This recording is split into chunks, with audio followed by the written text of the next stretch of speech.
El dolor es una señal del sistema nervioso que alerta al organismo sobre un posible daño o lesión, lo que le permite reaccionar para evitar mayores daños. Es una experiencia subjetiva que varía de una persona a otra y puede afectar tanto el cuerpo como la mente. El dolor es percibido a través de receptores sensoriales especializados llamados nociceptores, que se encuentran en la piel, los músculos y los órganos internos. Cuando estos receptores detectan un estímulo dañino, como calor extremo, presión excesiva o sustancias químicas, envían señales al cerebro, que luego interpreta y percibe la sensación de dolor. La epidemiología del dolor es el estudio de la distribución, frecuencia y factores determinantes de dolor en diferentes poblaciones. Su objetivo principal es entender cómo se manifiesta el dolor en la sociedad, cuáles son los grupos más afectados y qué factores contribuyen a su desarrollo, todo con el fin de mejorar su prevención y tratamiento. Este campo utiliza herramientas y métodos epidemiológicos para analizar prevalencia, incidencia, factores de riesgo e impacto en la calidad de vida. La algología, también conocida como medicina del dolor, es una rama de la medicina que se especializa en el estudio, diagnóstico y tratamiento del dolor. La algología abarca el tratamiento de una amplia variedad de síndromes dolorosos como dolor agudo, asociado a lesiones, cirugías o condiciones temporales, dolor crónico, persistente por más de 3 meses como ocurre en casos de artritis, dolor de espalda, neuralgias y dolores oncológicos, dolor neuropático, provocado por el daño o disfunción del sistema nervioso, como la neuropatía diabética, y dolor oncológico, específicamente relacionado con el cáncer y sus tratamientos como la quimioterapia o la radioterapia. El dolor agudo es aquel que aparece de manera repentina y está relacionado con una lesión o enfermedad que provoca un daño evidente en los tejidos. Es de corta duración, generalmente desaparece cuando la lesión se cura y actúa como una señal de advertencia del cuerpo. Un ejemplo muy común incluye el dolor postoperatorio o el causado por una fractura. El dolor crónico persiste durante más de 3 meses, a menudo sin una causa evidente o después de que la lesión original haya sanado. Este tipo de dolor puede ser debilitante y afectar gravemente la calidad de vida. Enfermedades como la artritis o la fibromialgia pueden provocar dolor crónico. El dolor nociceptivo es el resultado de la estimulación de los receptores del dolor llamados nociceptores, que detectan daños en los tejidos.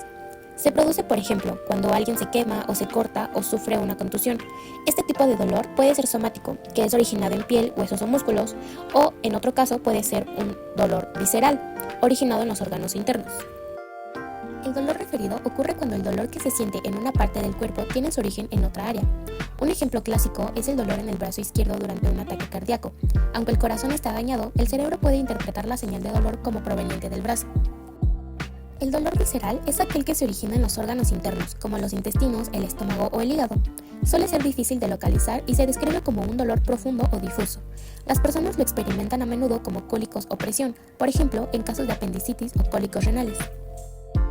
El dolor neuropático es causado por daño o disfunción en el sistema nervioso, ya sea en los nervios periféricos o en el sistema nervioso central. Este tipo de dolor suele describirse como punzante, ardiente o eléctrico. Condiciones como la neuropatía diabética o el herpes zóster causan dolor neuropático. El dolor psicógeno no tiene una causa física clara, pero está relacionado con factores psicológicos como el estrés, la ansiedad o la depresión. Aunque no hay una lesión física evidente, el dolor es real y puede ser debilitante para quienes lo experimentan. El dolor recurrente se caracteriza por episodios de dolor que aparecen y desaparecen con el tiempo. Un ejemplo típico es la migraña, donde el dolor puede durar varias horas o días y luego desaparecer, solo para reaparecer días o semanas más tarde. El dolor incidental es un tipo de dolor agudo que ocurre de manera intermitente y está relacionado con una actividad específica o movimiento. A menudo se observa en pacientes con dolor crónico o cáncer.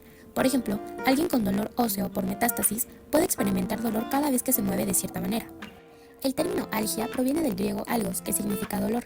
Se utiliza como sufijo para describir diferentes tipos de dolor en áreas específicas del cuerpo. Por ejemplo, mialgia es dolor en los huesos, mientras que neuralgia se refiere al dolor en los nervios. Este término es fundamental en la terminología médica para clasificar el orden y la naturaleza del dolor. La alodinia es una condición en la que se experimenta dolor ante estímulos que normalmente no deberían ser dolorosos. Por ejemplo, una simple caricia o la presión ligera de la ropa puede desencadenar dolor en personas con alodinia. Esta anomalía suele estar asociada con trastornos neuropáticos como la neuropatía diabética o el síndrome de dolor regional complejo. El dolor no proviene de un daño tisular evidente, sino de una alteración en la forma en que los nervios procesan los estímulos. La analgesia es la ausencia o reducción de la percepción del dolor en respuesta a estímulos que normalmente causarían dolor. Puede lograrse mediante el uso de analgésicos o a través de métodos como la anestesia. En la medicina, el objetivo es proporcionar analgesia a los pacientes para que no experimenten dolor, ya sea durante una cirugía o el tratamiento de afecciones dolorosas crónicas. La La anestesia es la pérdida total de la sensibilidad en una parte o la totalidad del cuerpo y no se limita exclusivamente a la sensación de dolor. Existen diferentes tipos de anestesia, como la anestesia local, que afecta solo a una pequeña área, y la anestesia general, que induce una pérdida completa de la conciencia y la sensibilidad. La anestesia se usa en procedimientos médicos y quirúrgicos para prevenir el dolor y las molestias durante una intervención. La anestesia dolorosa es una condición paradójica en la que una persona tiene pérdida de la sensibilidad al tacto, pero aún experimenta dolor en la zona anestesiada. Es una experiencia extremadamente inusual y dolorosa, ya que el área debería estar completamente insensible. Este fenómeno puede observarse en algunos trastornos neurológicos o después de ciertas intervenciones quirúrgicas que alteran la función nerviosa. La disestesia es una alteración en la percepción sensorial que provoca sensaciones anormales, a menudo desagradables, ante estímulos que no deberían ser incómodos o dolorosos. Las personas con disestesia pueden experimentar sensaciones de ardor, hormigueo o incluso dolor ante un simple roce o contacto. Esta condición está comúnmente asociada con lesiones a los nervios, como ocurre en la neuropatía diabética o en algunos trastornos neurológicos. La hiperegesia es una condición en la que una persona experimenta una respuesta exagerada al dolor frente a un estímulo que normalmente debería ser moderadamente doloroso. En otras palabras, algo que generalmente causaría una ligera molestia puede provocar un dolor intenso.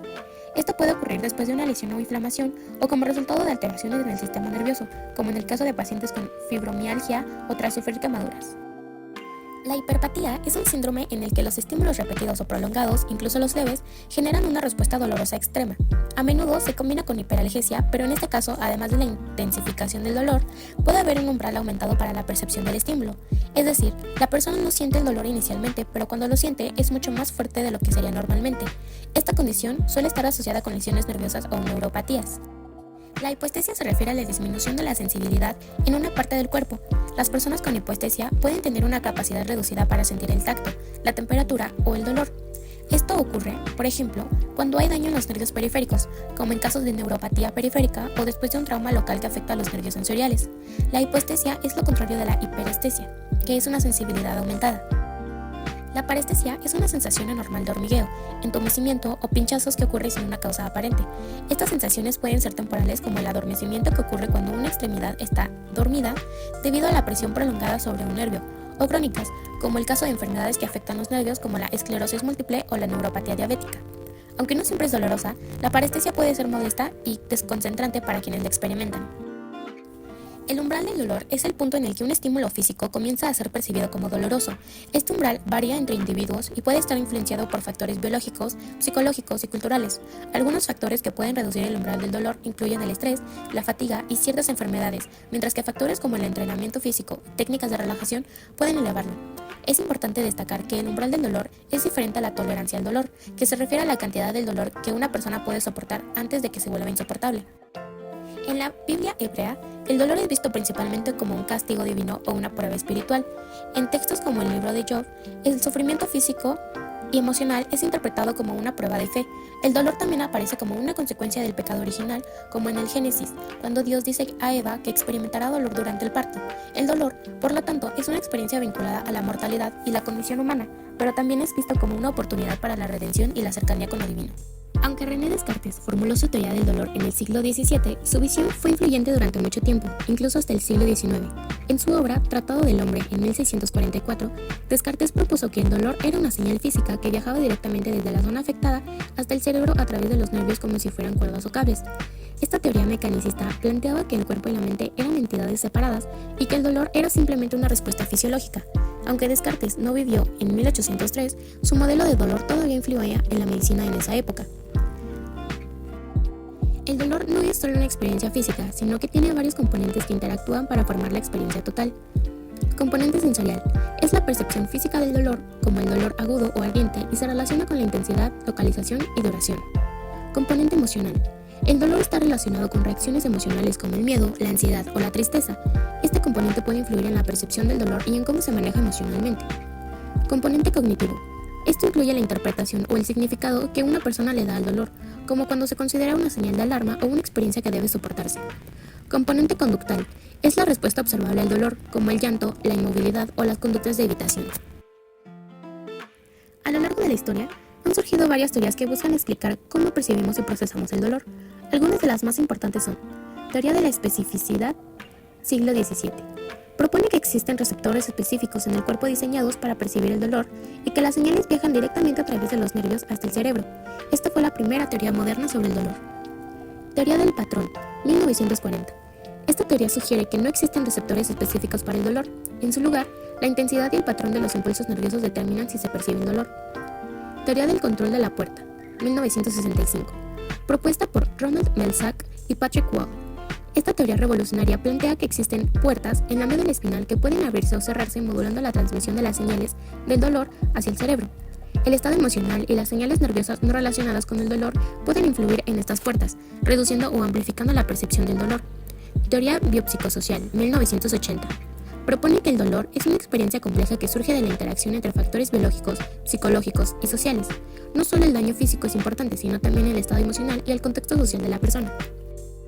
En el sistema nervioso, ocurre cuando las vías nerviosas que transportan señales sensoriales, como las del dolor o la temperatura, se dañan o se cortan. Esto puede resultar en una falta de percepción en la región afectada y es común en lesiones de la médula espinal o en condiciones neurológicas. La desmielinización es el proceso de pérdida de la mielina, una sustancia que recubre y aísla las fibras nerviosas. Esto puede ralentizar o interrumpir la transmisión de impulsos eléctricos entre las neuronas. Se observa en enfermedades como la esclerosis múltiple, donde el sistema inmunológico ataca la mielina, causando síntomas como debilidad muscular, problemas de coordinación y alteraciones en la visión. La transducción es el proceso mediante el cual un estímulo externo, como luz, sonido o presión, se convierte en una señal eléctrica en las neuronas. En los órganos sensoriales, las células receptoras transforman estos estímulos en impulsos nerviosos que luego son enviados al sistema nervioso central para su interpretación. Es fundamental para la percepción sensorial. La conducción se refiere al transporte de impulsos nerviosos a lo largo de las neuronas. Este proceso depende de la integridad de las neuronas y de la mielina. En las neuronas mielinizadas, los impulsos se conducen más rápido mediante un mecanismo llamado saltación, donde el impulso salta de un nodo de Ranvier a otro. La velocidad de conducción es crucial para la coordinación y la respuesta rápida en el organismo. El procesamiento se lleva a cabo en el sistema nervioso central, donde las señales eléctricas recibidas son integradas y analizadas. Esta etapa implica la interpretación de la información sensorial y la toma de decisiones. El procesamiento puede resultar en una respuesta motora, en la memoria o en la percepción consciente. Es un proceso complejo que involucra múltiples áreas cerebrales.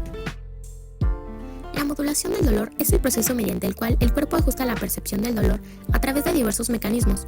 Esto incluye interacciones entre señales nerviosas, neurotransmisores y hormonas. Existen dos tipos principales de modulación. Modulación ascendente. Se refiere a cómo las señales de dolor son transmitidas desde los receptores en el cuerpo hacia el sistema nervioso central. Factores como la intensidad del estímulo y el estado emocional pueden influir en esa transmisión. Modulación descendente. Implica la inhibición o facilitación de la señal del dolor en el sistema nervioso central. Estructuras cerebrales como el sistema límbico y el sistema opioide endógeno juegan un papel clave en este proceso. Por ejemplo, el ejercicio, la relajación y técnicas de manejo del estrés pueden aumentar la liberación de endorfinas que actúan como analgésicos naturales. La evaluación del dolor es fundamental para determinar su naturaleza, intensidad y el impacto que tiene en la calidad de vida del paciente. Se utilizan varios métodos para evaluar el dolor.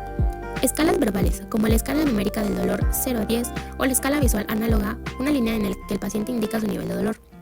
Cuestionarios. Herramientas más complejas que pueden incluir aspectos emocionales y funcionales como el cuestionario McGill del dolor. Evaluación observacional.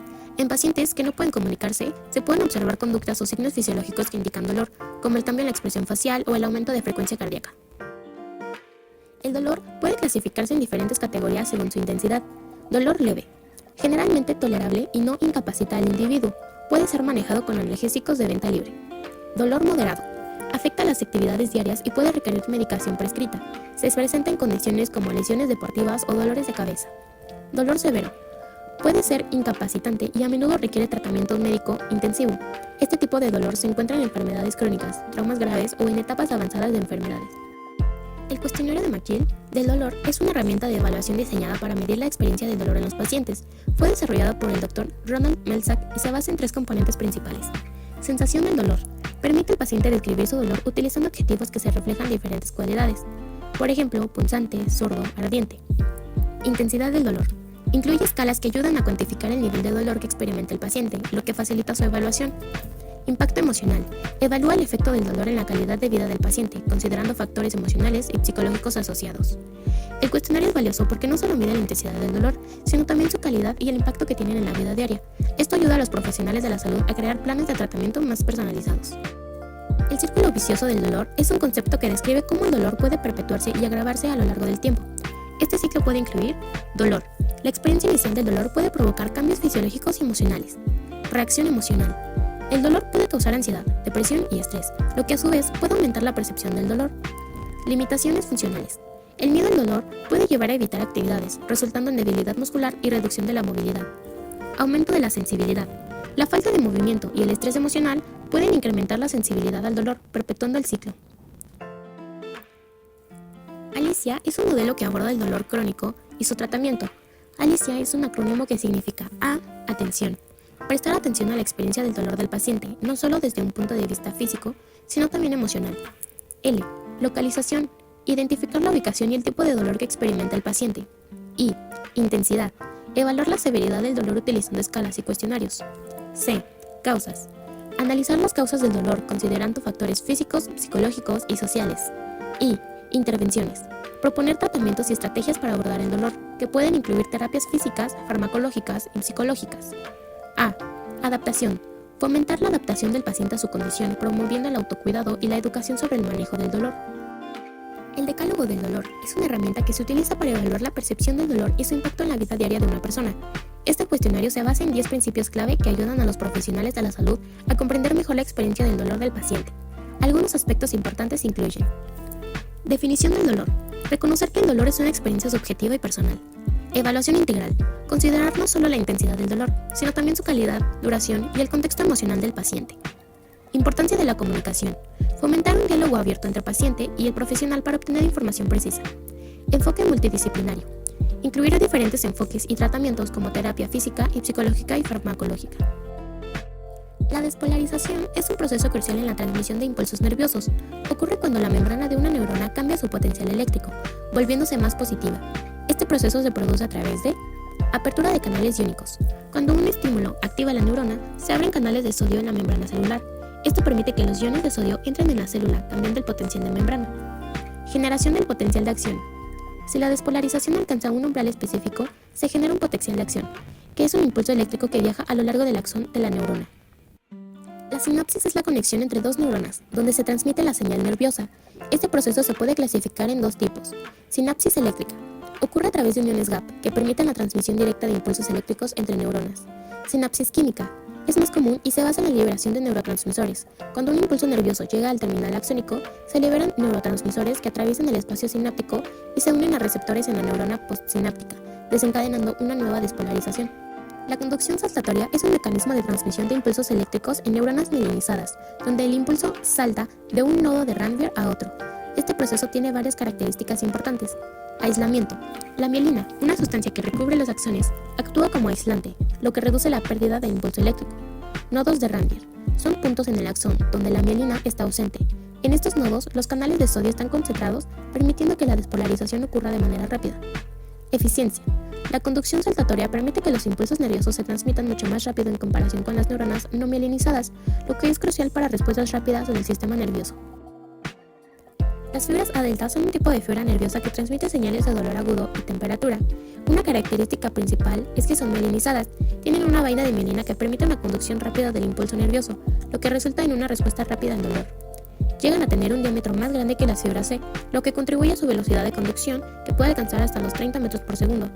Y su función es que transmiten información sobre el dolor punzante y agudo, así como cambios en la temperatura. Su activación se asocia con la sensación inmediata y localizada de dolor. Las fibras C son otro tipo de fibra nerviosa que se llegan a caracterizar por ser no mielinizadas. A diferencia de las A delta, las fibras C carecen de mielina, lo que resulta en una conducción más lenta, aproximadamente de 0.5 a 2 metros por segundo.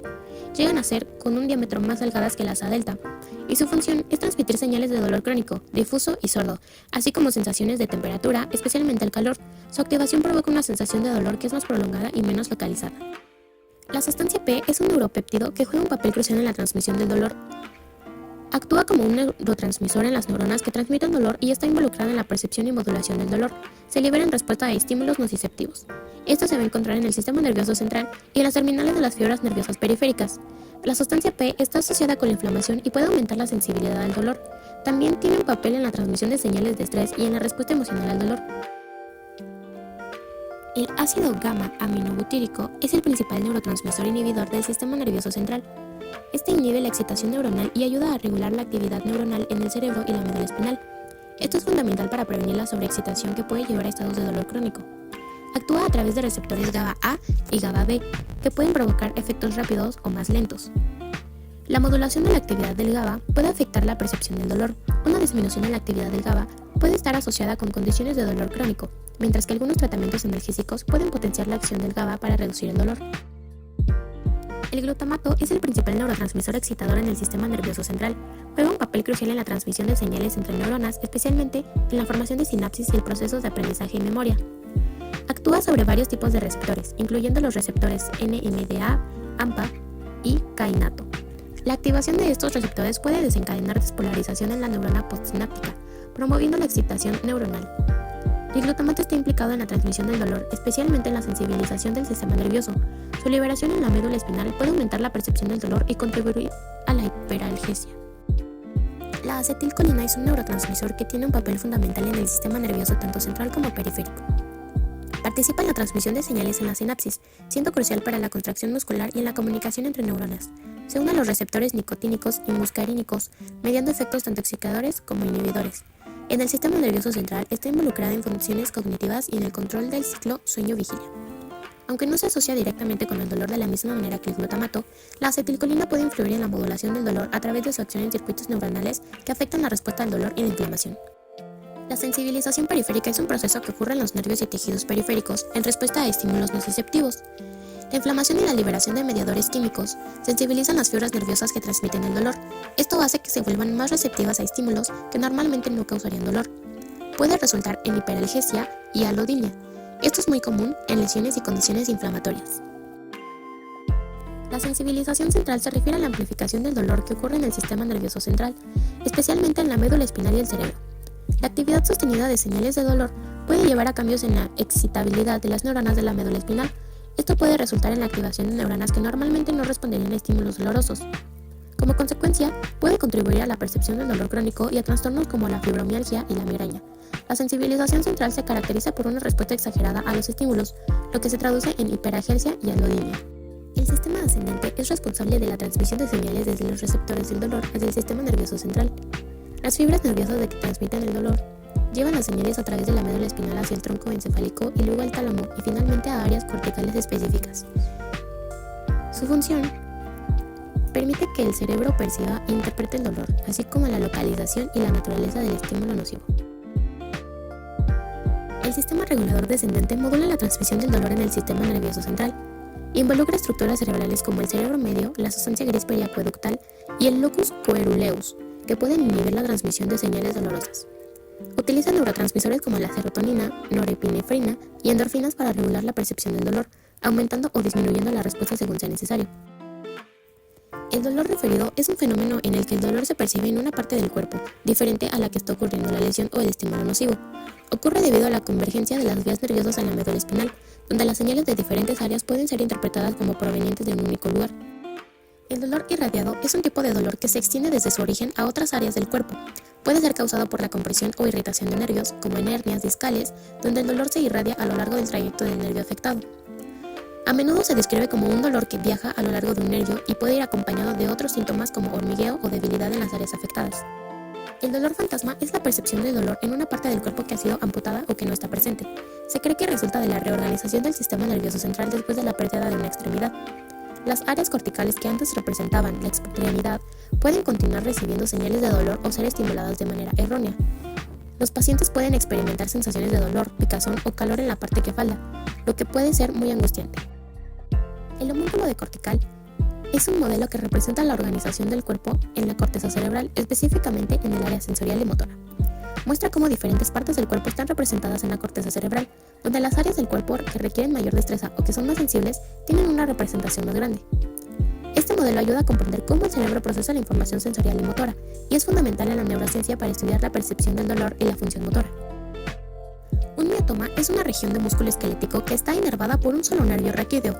Cada miotoma se activa por la estimulación de un nervio específico, lo que permite el control motor de los músculos en esa área.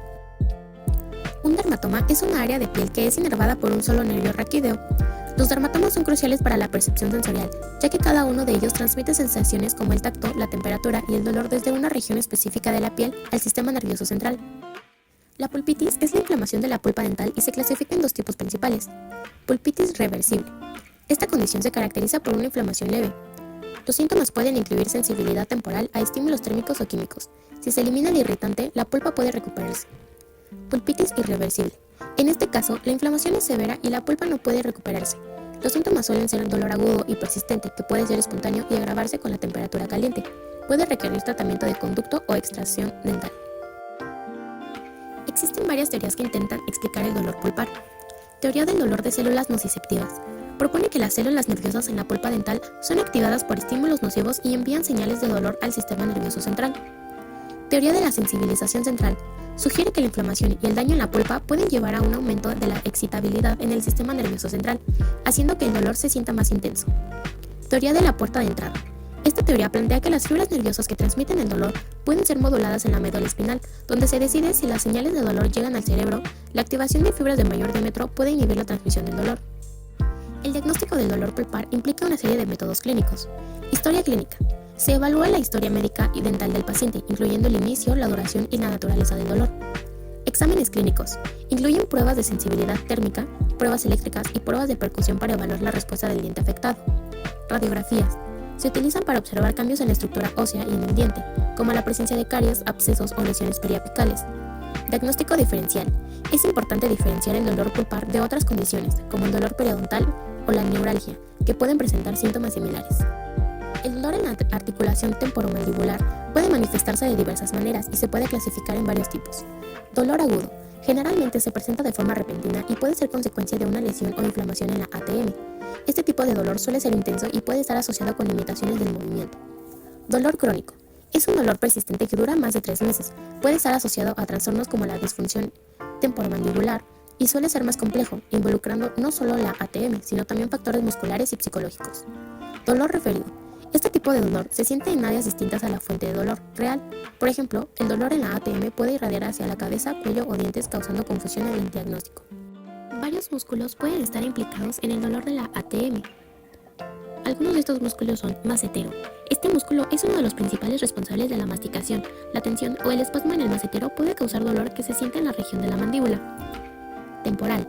Este músculo también es fundamental para la masticación y puede ser un foco de dolor en personas con TTM.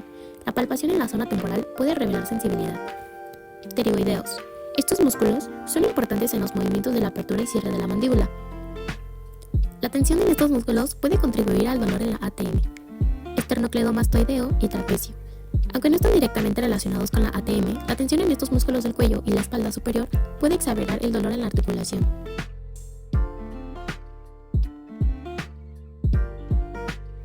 El dolor pulpar es el resultado de la inflamación o irritación de la pulpa dental y puede presentarse de diversas maneras. El dolor pulpar suele ser agudo y puede describirse como punzante. A menudo se agrava con estímulos térmicos y puede ser espontáneo o intermitente. Las causas comunes del dolor pulpar. Las teorías relacionadas a la pulpitis reversible es la teoría de la irritación. Esta teoría sugiere que la pulpitis reversible ocurre debido a la inflamación leve, que es una respuesta natural del tejido pulpar a irritantes. Si el irritante se elimina, la pulpa puede curarse y volver a su estado normal. En el caso de la pulpitis irreversible, participa en la teoría de la necrosis pulpar. Esta teoría sostiene que la inflamación severa de la pulpa conduce a una muerte celular, lo que provoca un daño irreversible. La necrosis puede resultar en la formación de abscesos o infecciones en el área periapical. Otra teoría es la teoría de la sensibilización. Sugiere que la inflamación crónica de la pulpa puede llevar a un estado de sensibilización, donde las neuronas que transmiten dolor se vuelven hiperexcitables, aumentando la percepción del dolor. Recuerdo perfectamente la vez que me hice un esguince en el tobillo. Estaba caminando tranquilamente cuando pisé mal. El pie se me torció de una forma extraña y sentí un dolor pulsante y agudo al instante, como si algo se desgarrara por dentro. Fue un dolor tan intenso que casi me tiró al suelo. Apenas pude dar un paso más. Sentía como si el tobillo estuviera ardiendo y en cuestión de minutos empezó a hincharse. Era como si la piel estuviera estirándose de más y el área se veía roja e inflamada. Cada vez que intentaba apoyar el pie, el dolor se intensificaba, como si alguien me estuviera apretando la articulación desde adentro. Cuando intenté tocar el tobillo, la sensación fue muy horrible, muy sensible, casi como si me estuvieran clavando agujas. No podía moverlo sin sentir una punzada y cada pequeño movimiento me recordaba la lesión. Al día siguiente tenía un moretón grande alrededor del tobillo y aún dolía mucho al caminar. En mi tobillo parecía que había una bola gigante y me costaba mucho moverlo. Fueron unos días de descanso, hielo y paciencia.